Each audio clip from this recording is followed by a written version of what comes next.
I think a socialist egalitarian system based on the massive redistribution of wealth, heavy taxation of corporations and massive responsibility for energy companies and any company that's exploiting the environment, I think they should be I think the very concept of profit should be hugely reduced. David Cameron says profit isn't a dirty word. I say profit is a filthy word, because wherever there is profit there is also deficit. Profit filthy. Well, popular actor, comedian, and multimillionaire Russell Brand sounding a theme that one hears more of in today's popular culture, that there's more shame in taking profits than there is in taking government handouts. So is this a theme shared by younger generations? So Sabrina, very clear, is there now more shame with taking profits than taking government handouts? Sadly, I think there is, and I think that President Obama, the Democratic Party, and Hollywood share in a lot of the blame for this. You know, Russell Brand, who's worth more than $15 million, is not saying anything that we haven't heard from Democrats in Congress. Do you remember the convention last year? It was 3 days of pitting Americans against one another, rich versus poor, Wall Street versus Main Street.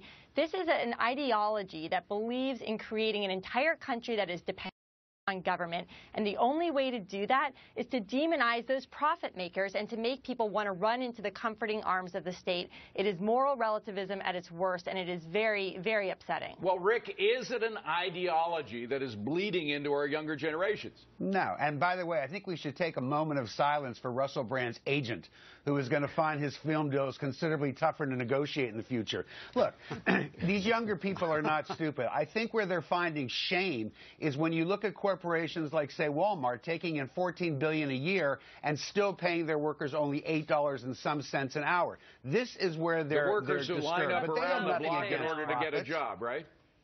What's that? The workers who line up around a block in order to get their job, right? People will take any job they can get when they can't get work, even if they're being paid wages that are ridiculously low and they can't support their families. Well, Mike, we have to remember, by the way, again, this is a guy who makes $15 million, or at least he's worth $15 million. He probably could make more than that. And I don't see him redistributing all of his wealth. No, I think what he's really saying is that he's part of the Obama administration. That's what it sounds like to me when I listen to him. I don't think young people have bought into this. I think maybe some of their spirits are dormant at the moment, given the current state of our economy and this administration. But the war on wealth and success from the administration is very similar to what was happening in the 30s with FDR. Except substitute J.P. Morgan for Mellon, substitute what's happening right now with higher taxes with the same thing that FDR did. The parallels are the same, which is why both economies are terrible. But, Emac, you know, there was a time in this country when it was shameful to take any government. Even poor people preferred not to take handouts from the government. Now there doesn't seem to be any shame associated with it at all. It seems that way, that the stigma is being lost. I still think that poor people are upset about it. I think young people are upset about it. They don't want to be on the dole. And, you know, by the way, I think Russell Brand was just trying out his new comedy routine. I don't know. I think Steve and I agree with that. I'm afraid to say he was serious. Oh, he may have been serious. All right, so, you know, here's the thing. I mean, you know, when you got a bad economy where people think a good full-time job is at Walmart, by the way, it's around $18 an hour, and plus Walmart gives benefits. That is the truth. That's what Walmart's own data shows, and that's what BLS data shows. You know, and when they think that a good full-time job is at McDonald's, that's bad. That's indicative of a bad economy where we can't get good jobs for young people and poor people. Well, Steve, I hate to throw too many numbers out here, but the number of young adults who are on food stamps is growing. It's almost doubled in the past 4 or 5 years. Yeah, well, the administration, that's part of their strategy, get as many people on the government dole as possible. But I think once the economy starts to get back on track, which it will when this president leaves the White House, you're going to see a lot of those young people go back in the workforce. You look at the hippies of the 60s. Steve Jobs, you'd think, oh, boy, he's not going to go nowhere. He was the supreme capitalist, created one of the greatest companies of all time. When there's opportunity, most young people will take it. So, John, could it be, John Tammy, that you know, there are always idiots in every generation, and you can laugh at them and make fun of them, but they don't really bleed through to the culture itself? Definitely not. I mean, I think conservatives give President Obama way too much credit in saying that he alone can change the culture and make us a culture of takers. Yes, in modern times, it's maybe less embarrassing to take food stamps, but people don't like that. People don't like sitting at home taking meager government handouts. They'd much prefer to have jobs. Economic growth is so easy, and once we turn around these bad economic policies, you'll see a lot of these takers become producers, and they'll forget all of this. So this is just a moment in time. Didn't John F. Kennedy say the best welfare program is a job? Am I wrong? Right. Yeah. That's what I thought he did say that. Well, John F. Kennedy was somebody who unified the country, gave people hope. He wasn't somebody who pitted one class of people against another people. And I think Mike Ozanian has put his finger on the problem. We don't want to pit one group against the other. That's not American. All right, so forget the glitches on the web. Are Obamacare co-ops about to create a $1 billion web of trouble for taxpayers? That's at the bottom of the hour. But first, right here, next time you call in sick or say you're stuck in traffic, make sure it's true how some bosses are now tracking your every move in and out of the office. I'll be watching you.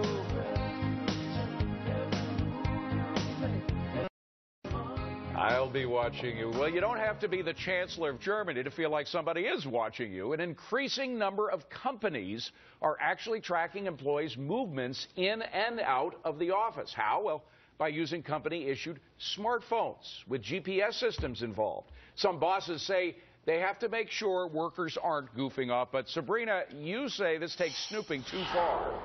Yeah, this is crazy. Look, I'm the executive director of an organization that has a virtual office. It comes with its challenges and its benefits. But the fact is, I don't know where everybody on my staff is right at this moment, but I sure do know who is productive on that staff, and no amount of spyware or technology is going to give me a good workforce. You have to find good people. So I think that ultimately, whether you work from home or in office, you need to have trust between the employer and the employee. Otherwise, you're asking for a pretty unhappy workplace. So, John Tamny, don't spy on people you're supposed to trust. Yeah, you know, I personally wouldn't like this, but that's the beauty of the free market in that it protects me from it. Free market means that different companies are going to compete for my talents, and so I don't have to necessarily choose a company that would spy in this way. But I think it's dangerous to say that companies can't do this. Let us thousand flower blooms and let every company do it differently. All right, so Rick, you don't have to get a job at a company that does this. Here are 3 words you'll probably never again hear on this show. Sabrina is right. She's right more than once. Well, from me. You won't hear it from me very often. No, she's absolutely right. This is just so far beyond the pale. Look, you don't need to spy on people. You judge people's work who work for you based on the results that they get. If somebody wants to go have lunch somewhere and they get their job done and do it well, what do you need to know where they are? It's wrong. It's like so antithetical to who we are as a people.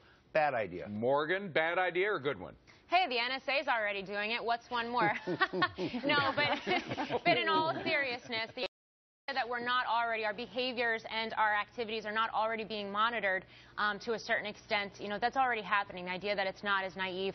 When you look at the legal precedents that have been set down around companies monitoring computers, around monitoring company cars, company phones, there's no reason, you know, they're allowed to do this. There's no reason why they shouldn't do this. I think the bigger issue here is just the procedure on disclosure and what companies should be able to disclose to employees. And I think it's going to come down to the states making that decision. I also think when you look at some of the reports that have been, studies that have been done on this, productivity increases for employees who know they're being monitored. Wow. All right. Really? Well, Steve, the big question is, do you do it? The answer is no. And and but why if you use, not? because we believe in copy and sales. If you deliver your copy, great. Right. If you sell the ads, great. I don't care how you do it. If you do it on handstands, as long as the money's coming in.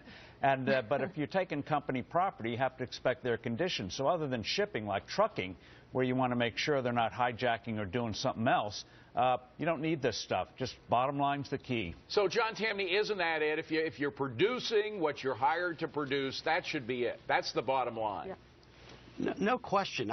That's always going to be the case. But I think it's dangerous when we say that we can tell others to do what they want to do with their private property. If one business thinks this is the way to boost profits, let them do it. All right. And we have to remember, this phone that we're issued, it's not ours. It is the company's phone.